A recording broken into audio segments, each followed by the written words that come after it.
Hi, I'm Betty, and I need to tell you about the day my world turned upside down. I was 68 years old, sitting in my kitchen, when I heard my granddaughter Jessica say something that broke my heart. I hope she dies before the wedding so I don't have to deal with her anymore. Then I'd get the inheritance too and could plan the wedding I actually want. Those were the words that changed everything. Words spoken by my own granddaughter about me. Words I was never supposed to hear. I was sitting in my kitchen on a quiet Tuesday afternoon, going through the final wedding bills for Jessica's dream wedding, when I heard her voice drifting from the living room. She was on the phone with someone, and her tone was casual, relaxed. She had no idea I was there. "I can't wait until this wedding is over," she had started, and I paused, my pen hovering over the vendor invoices spread across my kitchen table. "Grandma keeps trying to give her opinions about everything. It's so embarrassing. My friends keep asking why she's so involved in planning my wedding." My heart started to sink, but I told myself she was just stressed. Wedding planning could be overwhelming, especially for a 24-year-old. I kept listening, hoping she'd say something kinder. "I wish she'd just pay for it and stay out of it," she continued. And I felt like someone had slapped me.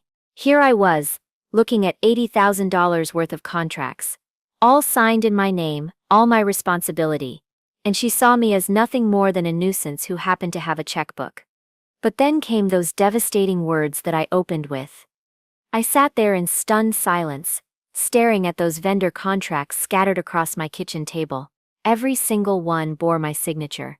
The venue, the catering, the flowers, the photography, the music, all in my name, all my choice.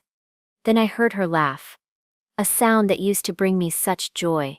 I know it sounds awful, but she's gotta have at least $1 million saved up. If she died now, I'd get that money plus not have to deal with her interfering anymore.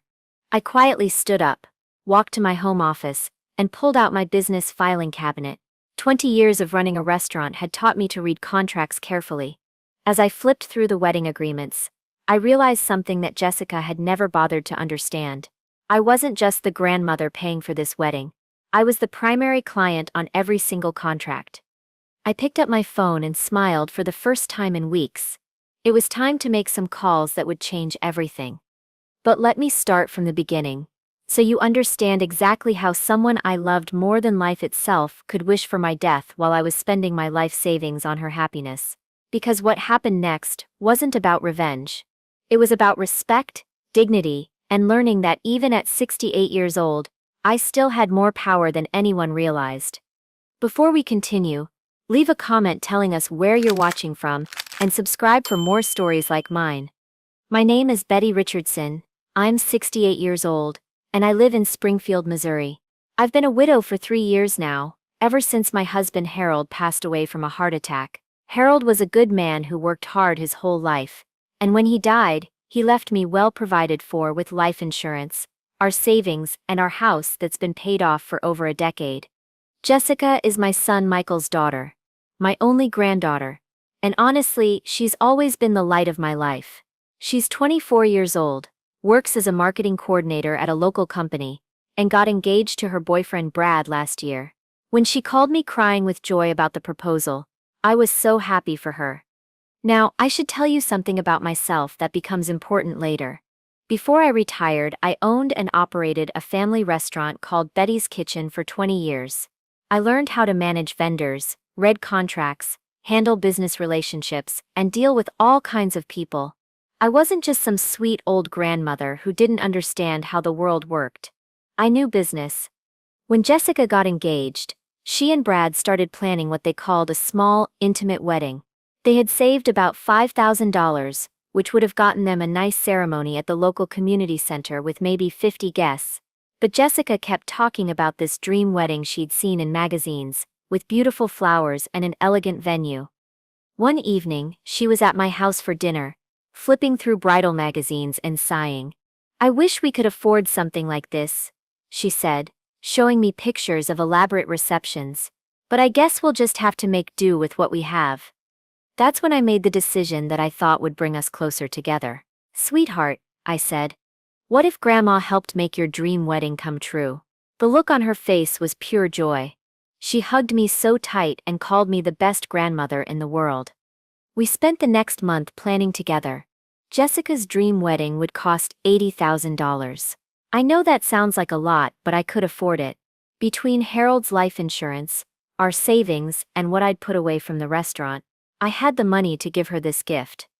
I put down $15,000 in deposits and signed all the vendor contracts as the primary client. The beautiful country club venue, the elegant catering with a 5-course dinner, the professional photographer, the florist who would create stunning arrangements, even the string quartet for the ceremony. The remaining $65,000 in final payments would be due 30 days before the wedding. My son Michael and his wife Karen seemed so grateful. They kept thanking me and saying how generous I was being. Karen even said, "Betty, you're making dreams come true for our family." I felt so proud to be able to do this for them. The wedding was scheduled for 6 weeks away. Everything was planned perfectly, all the deposits were paid, and I was so excited to see Jessica walk down the aisle in her beautiful dress. I thought I was giving her the most wonderful gift a grandmother could give. I never imagined that she would see my generosity as interference, or that she would wish I wasn't around to see the wedding I was paying for. But I was about to learn some very painful truths about how my own family really saw me. About 2 months into the wedding planning, I started noticing subtle changes in how Jessica treated me. It began with small things that I tried to brush off, telling myself she was just stressed about the wedding. The first real incident happened during a meeting with the florist.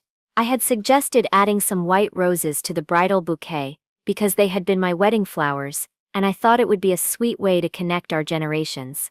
Jessica's face immediately soured.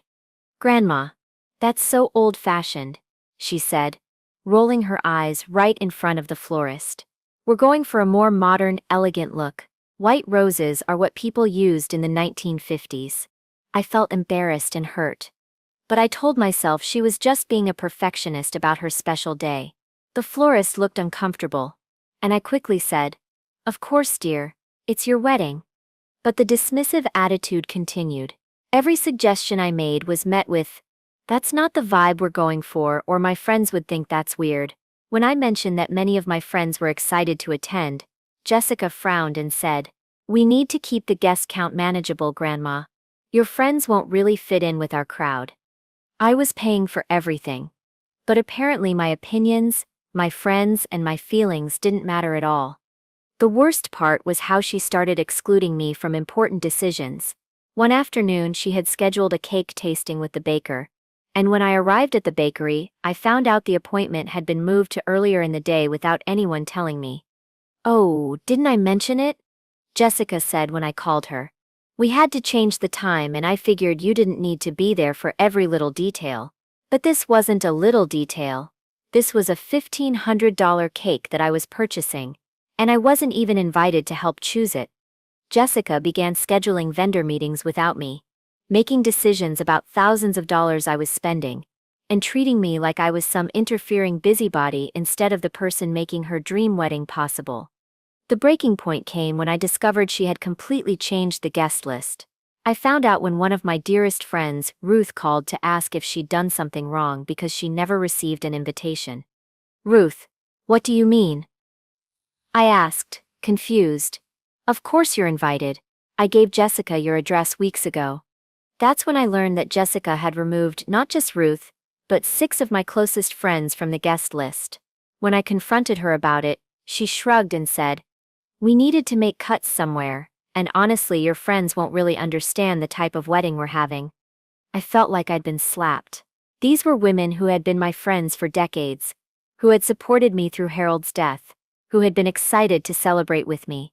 But according to Jessica, they weren't good enough for her expensive wedding. "Jessica, these are important people in my life," I said, trying to keep my voice calm. "If I'm paying for this wedding, I should be able to invite my friends." "Grandma, you're being dramatic," she replied. "It's not about you, it's about Brad and me having the perfect day we want." I started noticing other things too. When Jessica's friends came over while we were planning, she would get visibly uncomfortable if they asked about my involvement. Once, I overheard her tell a friend, "Yeah, my grandmother is really into this wedding planning stuff. She has opinions about everything."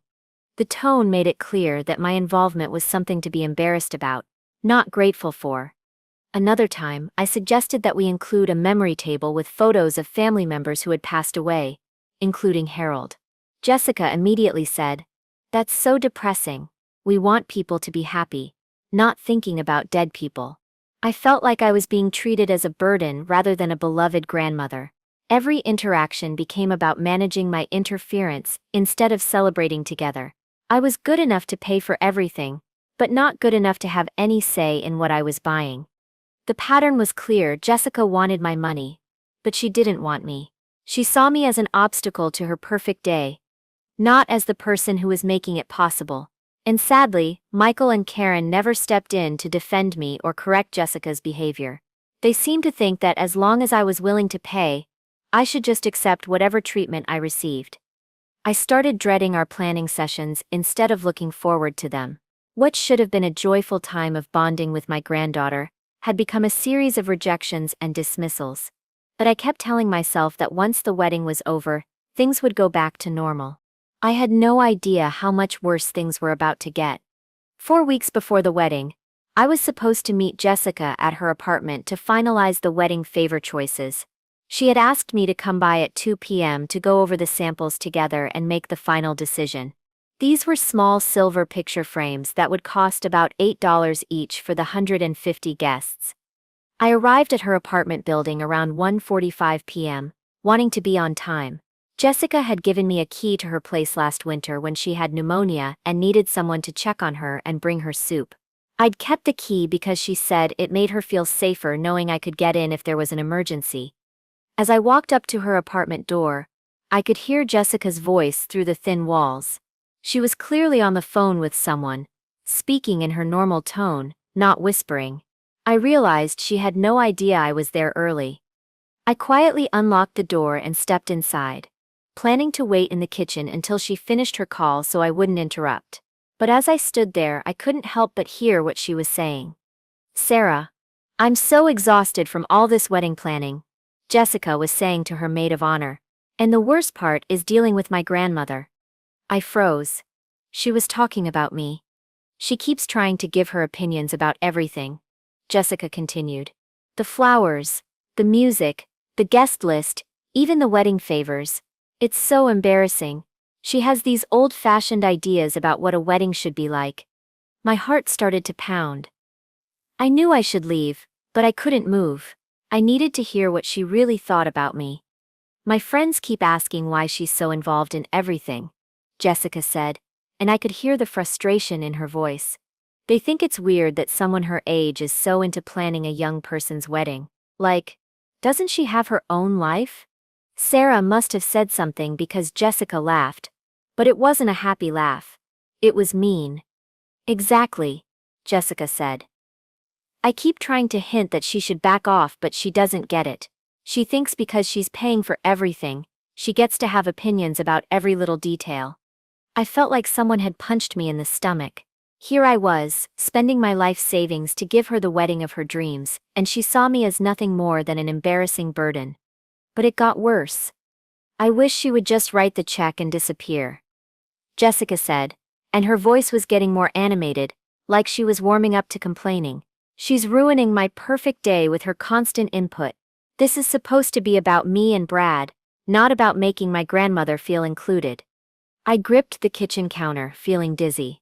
After all the planning sessions, all the excitement I thought we'd shared, all the time she'd hugged me and thanked me, this was how she really felt. "You know what the worst part is?" Jessica continued. "She acts like she's doing me this huge favor, but honestly, she's probably just lonely and desperate for attention. Like, get a hobby, you know?" Sarah must have made some comment because Jessica laughed again, and then she said something that made my blood run cold.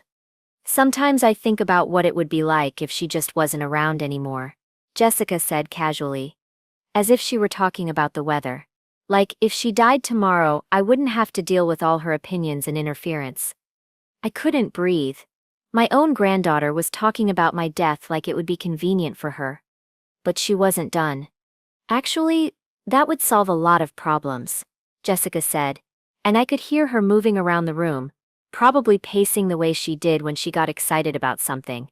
I mean, I know it sounds terrible, but think about it. If she died before the wedding, I wouldn't have to deal with her trying to control everything, and I'd inherit whatever money she has left. I've been thinking about this, Jessica continued, and her voice took on a calculating tone that I'd never heard before. She's got to have at least $1 million saved up. She owned that restaurant for 20 years, plus whatever my grandfather left her. If she died now, I'd get all that money and could plan the wedding I actually want, not the one she's trying to force on me. I felt like I was going to be sick. She had calculated my worth. She had thought about my death and decided it would be profitable. God. Sarah. I know how awful this sounds, Jessica said, but she didn't sound sorry at all. But honestly, I hope she dies before the wedding so I don't have to deal with her anymore. Then I'd get the inheritance too and could plan the wedding I actually want. There it was. The words that would replay in my head for the rest of my life. My beloved granddaughter, the girl I'd raised from a baby when Michael and Karen both had to work, the child I'd spoiled and loved and supported through everything, was literally wishing for my death. She thinks she's helping, Jessica continued, but she's just making everything harder. I can't wait until this wedding is over and I don't have to pretend to care about her opinions anymore. The thing is, Jessica said, and I could hear her settling into a chair. She's so naive about business stuff. She thinks because she ran some little restaurant in the middle of nowhere, she understands contracts and vendor relationships. But she doesn't realize that once you sign with vendors, you're locked in. She can't back out now without losing all the deposits. Plus, Jessica added, she's too sweet to ever actually follow through on any threats. She's one of those people who just wants everyone to be happy. She'd never do anything to hurt me, even if I hurt her first. I stood there in her kitchen, holding onto the counter for support, realizing that my granddaughter had not only wished for my death, but had also completely underestimated who I was and what I was capable of. You know what the funniest part is? Jessica said, and her voice was getting louder with excitement. She signed all the contracts as the primary client because she wanted to take care of everything for me.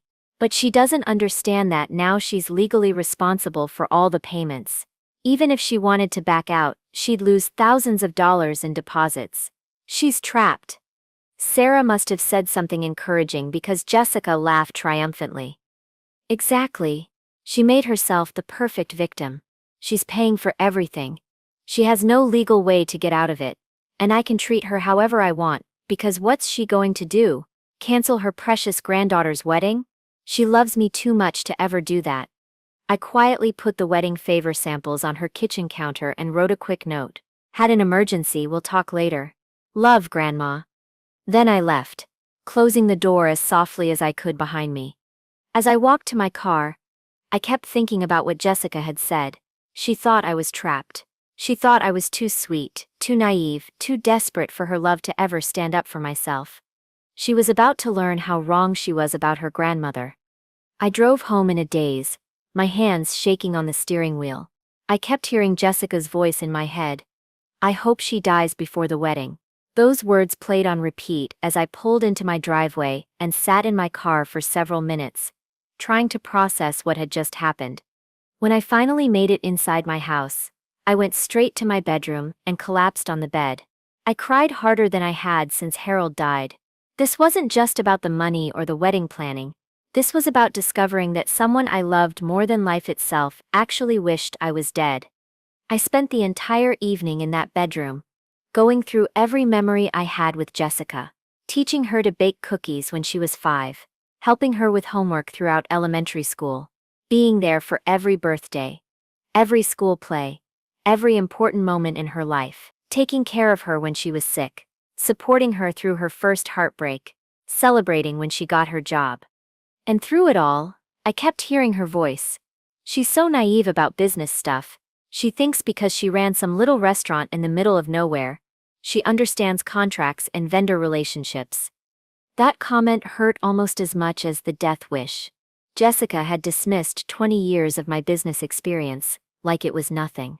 She had no idea what it took to run a restaurant, to manage vendors, to negotiate contracts, to handle the financial pressures of keeping a business alive.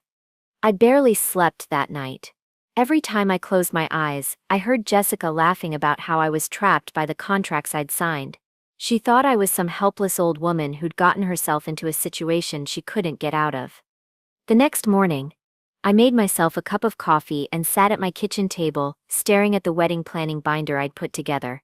Months of work, months of excitement, months of believing I was doing something beautiful for someone I loved.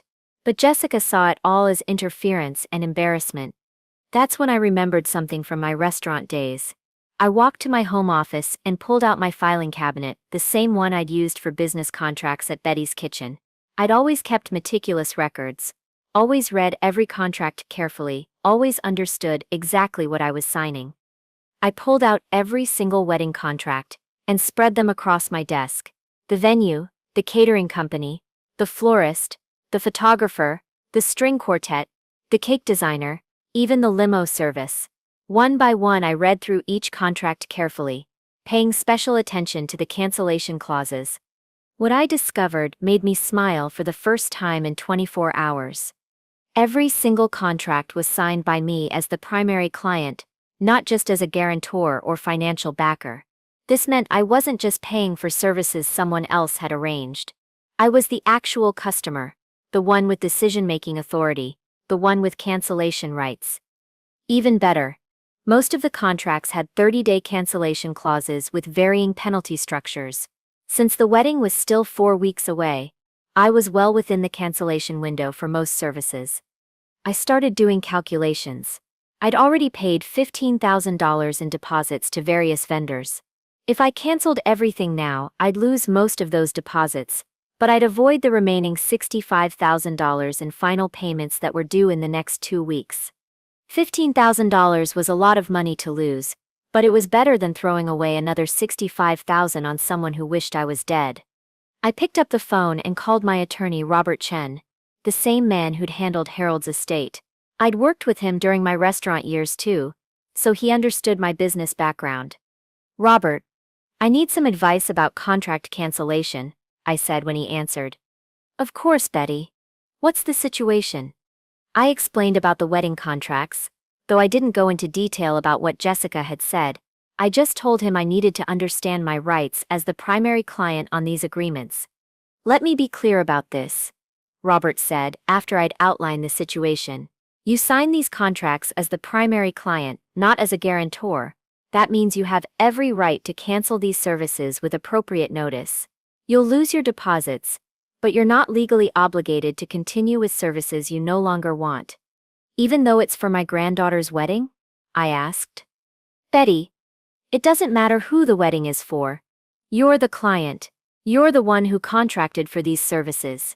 You can cancel them for any reason or no reason at all, as long as you follow the cancellation procedures outlined in each contract." That afternoon, I called my banker, Helen Morrison, who'd been handling my accounts since I'd opened the restaurant. I wanted to understand exactly what my financial position was. "Helen, I need to know my exact liquid assets," I said. "I'm considering making some changes to some significant commitments I've made." Helen pulled up my accounts. "Betty, between your savings, your CDs, and your money market accounts, you have about $450,000 in liquid assets. Plus your house is worth about $300,000, and it's completely paid off. And that doesn't include the inheritance from my sister Elizabeth last month?" "Oh, that's right. The estate settlement added another $400,000 to your portfolio. I hadn't included that in my initial calculation." I sat back in my chair. I had over $800,000 in liquid assets, plus a paid-off house. Jessica had guessed I had at least $1 million, and she wasn't wrong. But she had no idea that I'd recently inherited substantially more than that from my sister. "Helen, if I were to cancel some contracts and lose about $15,000 in deposits, how would that affect my financial position?" "Betty, $15,000 would be less than 2% of your liquid assets. You'd barely notice it financially speaking." That evening, I sat in my living room with a legal pad and made a list of every vendor. Next to each name, I wrote the deposit amount I'd lose, and the final payment amount I'd save by canceling. The math was simple. Lose $15,000, save $65,000. Net savings, $50,000. But this wasn't really about the money. This was about dignity and self-respect. I'd been in business long enough to know that you don't continue doing business with people who don't respect you. And you certainly don't fund the dreams of people who wish you were dead. I thought about Jessica's comment that I was too sweet to ever do anything to hurt her. She was right that I didn't want to hurt her. But I also wasn't going to continue financing someone who saw me as an embarrassing burden. I realized that Jessica had made two crucial mistakes. First, she'd assumed I was too emotionally invested to make a business decision. Second, she'd underestimated my business competence and legal understanding. She made herself the perfect victim, Jessica had said about me. She's paying for everything, she has no legal way to get out of it, and I can treat her however I want, because what's she going to do? But I wasn't a victim. I was a businesswoman who'd run a successful restaurant for 2 decades. I knew how to read contracts, how to manage vendor relationships, and how to make difficult decisions when necessary. The next morning, I called Robert again. Robert, I've decided to cancel all the wedding contracts. Can you help me make sure I do this properly? Of course, Betty. Do you want to tell me what's changed? Let's just say I've learned some things about the people I was trying to help, and I've decided my money would be better spent elsewhere. I understand. Let me review each contract and prepare the cancellation notices. We'll want to send them certified mail to ensure proper documentation. Perfect. And Robert? I want to be very clear about something. I'm not canceling because I'm angry or trying to punish anyone. I'm canceling because I refuse to fund people who don't respect me. That's a very reasonable business decision, Betty. That afternoon, I did something I hadn't done in years.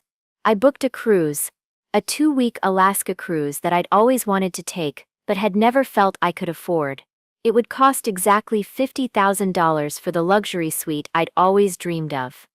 $50,000. The exact amount I'd save by canceling Jessica's wedding. As I gave the travel agent my credit card information, I realized something important. For the first time in 3 years, I was spending money on myself instead of on people who didn't appreciate me.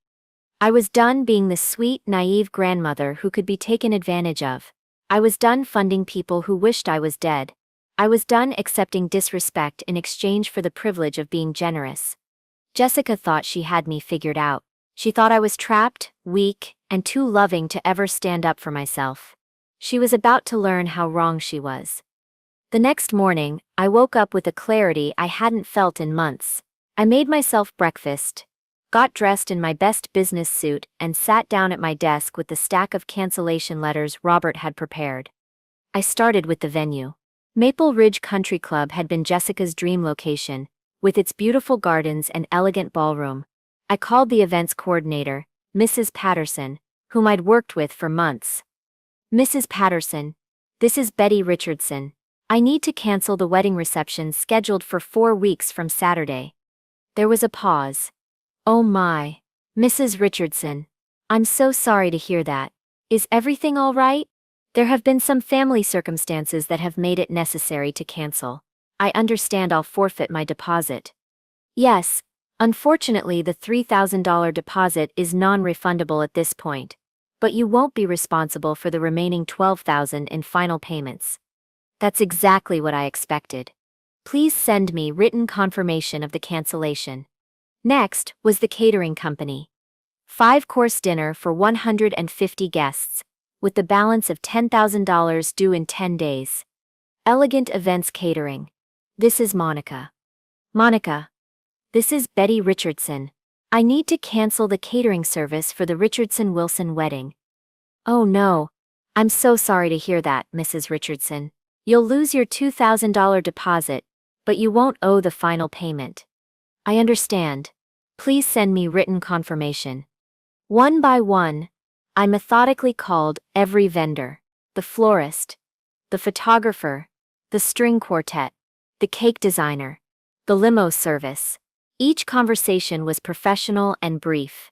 Each vendor expressed sympathy and confirmed the same thing. I'd lose my deposit but save thousands in final payments. By noon, I had canceled $80,000 worth of wedding services. I'd lost $15,000 in deposits, but I'd saved $65,000 in final payments. Then I sat back and waited.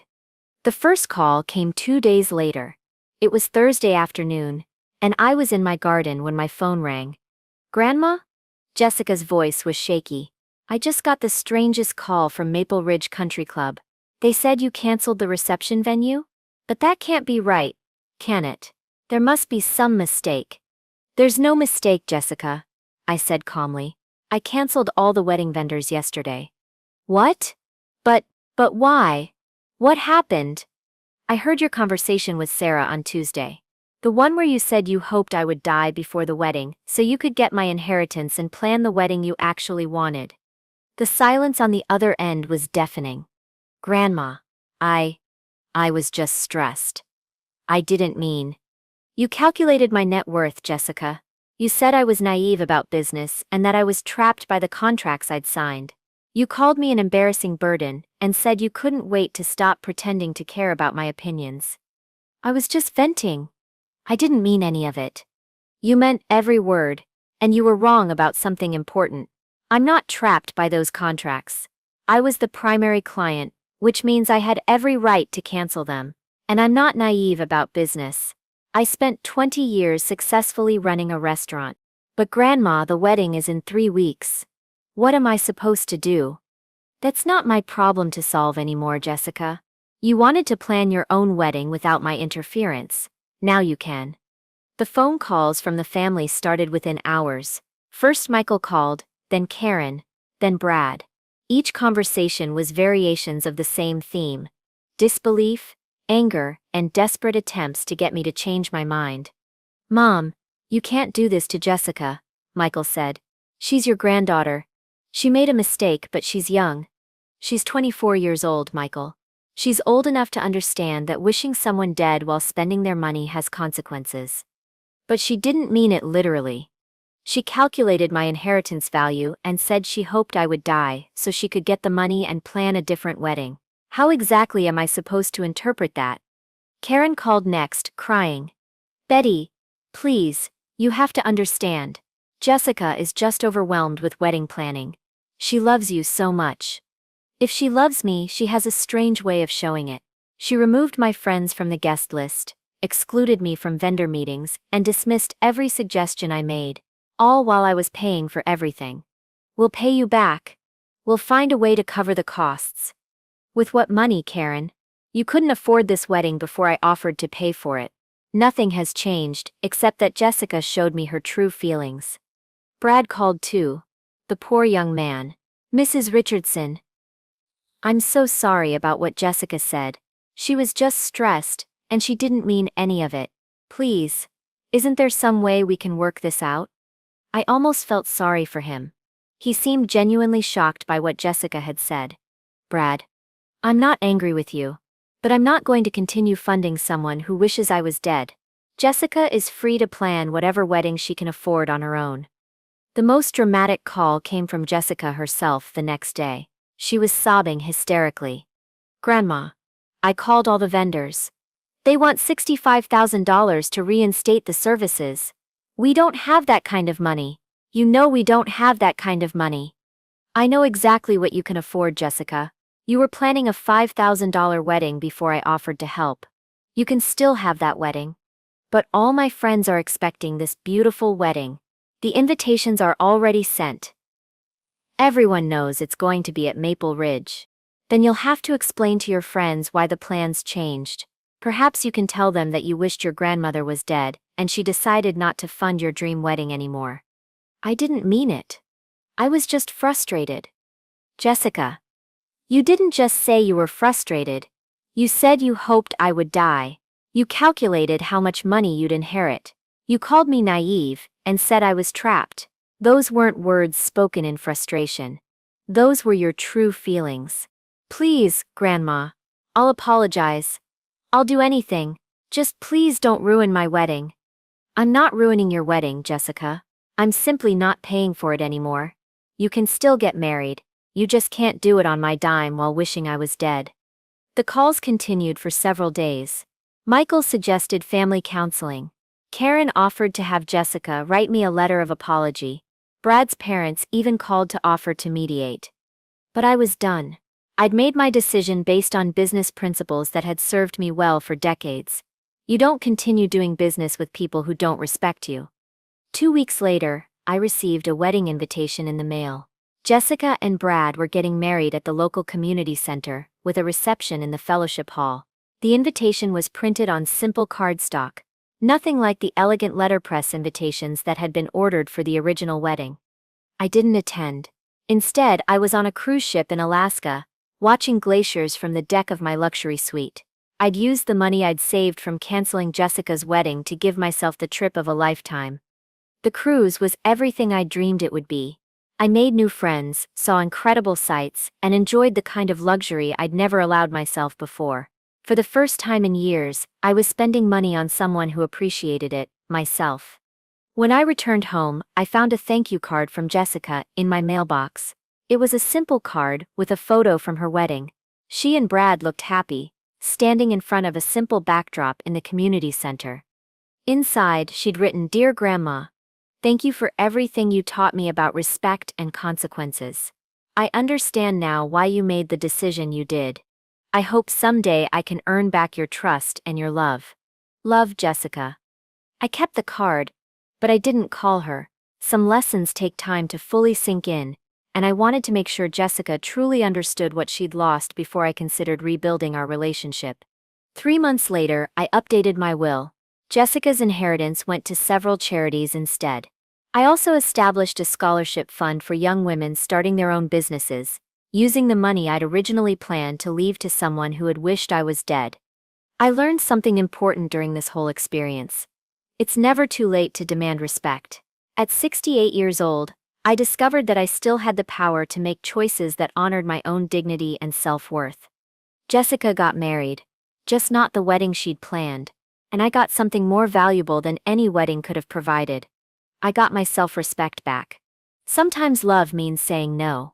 Sometimes generosity means stopping the flow of money to people who don't appreciate it. And sometimes the best gift you can give someone is to let them experience the consequences of their own choices. My money, my choice, my dignity was worth more than any wedding, and I sleep peacefully knowing that I don't fund people who wish me dead. So, that's my story. I'd love to hear what you think. Have you ever had to make a difficult decision to protect your own dignity, even when it meant disappointing someone you loved? Let me know in the comments, and subscribe if you want to hear more stories like mine.